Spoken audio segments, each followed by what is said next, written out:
ఇక బాకీకి భూమి పేరుతో ఉద్యోగులకు నివాస స్థలాలు ఇవ్వాలి. ప్రభుత్వ ఉద్యోగుల సంఘం డిమాండ్. ఇక ఉద్యోగులకు పేరుకుపోయిన వేల కోట్ల బకాయిల చెల్లింపునకు బడ్జెట్లో నిధులు కేటాయించాలి.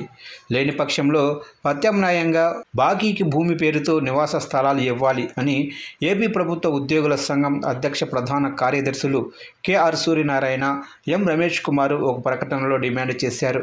ఉద్యోగులు, పెన్షన్దారుల బకాయిల చెల్లింపు, పీఆర్సీ అలాగనే డిఏఈఎల్ మంజూరు తదితర అంశాలపై ఆర్థిక శాఖ మంత్రి పయ్యావుల కేశవ్, ప్రభుత్వ ప్రధాన కార్యదర్శి విజయానందన్లకు వినతి పత్రాలు సమర్పించారు. ఫిబ్రవరి 1 నుంచి 10 వరకు ఉద్యోగులు, పెన్షన్దారుల సమస్యలపై ఎమ్మెల్యేలు, ఎమ్మెల్సీలకు వినతి పత్రాలు ఇవ్వాలని నిర్ణయించినట్లు ప్రకటించారు. ఉద్యోగ, ఉపాధ్యాయ పెన్షన్దారులకు చెల్లించాల్సిన బకాయిలు 35,000 కోట్లు, 4 విడతల డిఏ, సిలిండర్ లీవులు, వేతన సవరణ తదితర ప్రయోజనాలకు మరిన్ని వేల కోట్లు చెల్లించాల్సి వస్తుంది. రాష్ట్ర ఆర్థిక పరిస్థితి దృష్ట్యా ఈ చెల్లింపు ప్రభుత్వానికి అసాధ్యంగా మారింది. ప్రత్యామ్నాయ పరిష్కార మార్గంగా బాకీకి భూమి అనే ప్రతిపాదనను ప్రభుత్వానికి సమర్పించాము. వేతన సవరణ కమిషన్ను వెంటనే నియమించాలి అని కోరారు.